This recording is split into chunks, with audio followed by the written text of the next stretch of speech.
வணக்கம். அஞ்ஞான கிறுக்கனுடைய 199வது பகுதி இது. இந்த பகுதியில் திருப்பியும் நம்ம ராமகிருஷ்ணருடைய ஒரு கதையிலேருந்து ஆரம்பிக்கலான்னு இருக்கேன். ராமகிருஷ்ண பரமஹம்சர் ஒரு எளிய உதாரணத்தோட பல பெரிய பெரிய நிகழ்ச்சிகளை ரொம்ப சுலபமாக விளக்கக்கூடியவர். அப்போது அவர் என்ன சொல்கிறாருன்னா, அதாவது ஒரு இழவு வீடு, ஒருத்தன் இறந்துட்டார். இறந்தவுடனே அவர் சுற்றிலையும் உட்காந்துக்கிட்டு அந்த உறவினர்கள்லாம் அழுதுகிட்டு இருக்காங்க. அவங்க மனைவி, மக்கள், மகன் வந்தவங்கெல்லாம் கட்டி அணைத்தோ இல்லை கதறியோ அழுதுகிட்டு இருக்காங்க. அந்த மாதிரி ஒரு கடுமையான ஒரு சூழ்நிலையில் கூட இந்த மனித மனமானது சும்மா இருக்காது. ஏன்னா இந்த மனிதன் என்ன பண்ணுவான்னா, அந்த சமயத்துலேயும் அவ்வளோ ஒரு சோக நிகழ்ச்சி, துக்க நிகழ்ச்சிகளில் கூட அங்கே இருக்கக்கூடிய ஒரு அழகான பெண் மீது அவனுடைய கவனம் போகும்.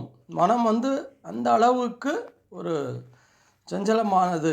ஏன்னா இந்த 6 பகைவர்கள் சொல்கிறாங்க இல்லையா, காம, குரோத, மோக, மத, மாத்சரிய, லோப அப்படின்ற மாதிரி இந்த 6 பகைவர்களில் மிக மிக கொடியதுன்னா காமமும் குரோதமும் அப்படின்ற மாதிரி. அந்த ஒரு கடுமையான சிச்சுவேஷனில் கூட எல்லாமே அழுதுகிட்டு இருக்கும்போது இந்த பிணத்தை முன்னாடி வச்சுக்கிட்டு திடீர்னு அவருடைய அந்த மனசு, அவருடைய பார்வை ஒரு பெண்ணின் மீது திரும்பக்கூடிய ஒரு நிலைமை, அந்த காமம் திடீர்னு விழுத்து கொண்டு விடும் அப்படின்றது தான் ராமகிருஷ்ணனுடைய ஒரு கருத்து.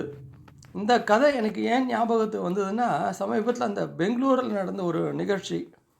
அதாவது ஒரு ஆசிரியை ஒரு மாணவனோடு இந்த ஃபோட்டோ ஷூட் எடுத்துக்கிட்டாங்க அப்படின்ற மாதிரி ஒரு நிகழ்ச்சி சமீபமாக வந்தது. அதாவது என்ன ஸ்டேட்டஸில் இருந்தாலும், ஒரு என்ன பக்குவப்பட்ட நிலைமையில் இருந்தாலும் கூட இந்த காமம்ன்றது கட்டுப்படுத்த ஒரு முடியாத ஒரு குணம்.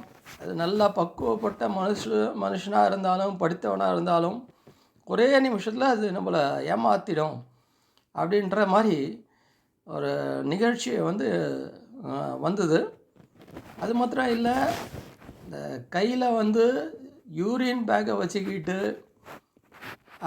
தன்னுடைய இந்த கொடுமையான ஒரு நிலைமையில் இருக்கக்கூடிய மனிதனுக்கு கூட தன்னுடைய காமனத்தை கட்டுப்படுத்த முடியாமல் ஒரு செய்கையில் ஈடுபடக்கூடிய ஒரு நிலைமை இது நடந்தது ஒரு கற்பனை கிடையாது.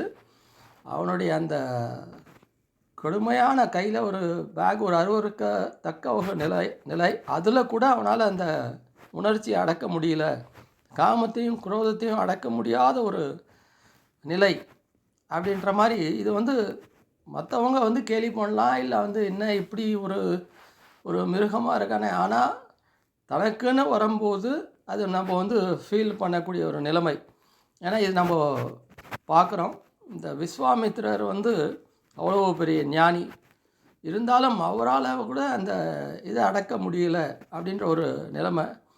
இது சாதாரண மனுஷன் பெரிய பெரிய மகான் வரைக்கும் அப்படின்ற மாதிரி. இதை இந்த குணங்களை அடக்கிறதுக்கு தான் நம்ம முனிவர்களும் மகான்களும் அவ்வளோ ஒரு போராட்டம் பண்ணி, அவ்வளோ ஒரு கதைகள், ஒரு புராணங்கள், இதிகாசங்கள் இவ்வளவு இருந்தும் ஆதி காலம் தொட்டு இன்றைக்கி வரைக்கும் மனுஷனை அது கீழ்நிலைக்கு கொண்டு போகுது அப்படின்றது தான் எல்லோருடைய ஒரு கருத்தாக இருக்குது. ஸோ எது சட்டுன்னு கீழே தள்ளிடுதுன்னா இந்த குணங்கள், அதுலேயும் இந்த காமமும் குரோதமும். சரி, இதை எப்படி கண்ட்ரோல் பண்ணுறதுன்னா வேறு ஒன்றும் பண்ண முடியாது. இது கடவுள் கையில் இருக்கக்கூடிய ஒரு நிலைமை அப்படின்றது தான் பெரியவர்களுடைய எண்ணம். கடவுளாக பார்த்து, அவராக பார்த்து கருணை கொண்டு இதை மாற்றி அமைக்க வேண்டும் அப்படின்றது தான் நம்மளுடைய ஒரு ரிக்வெஸ்ட்டாக இருக்கணும், ஒரு பிரார்த்தனையாக இருக்கணும். அப்படின்ற ஒரு நிறைவோடு இந்த பதிவை நிறைவு செய்கிறேன்.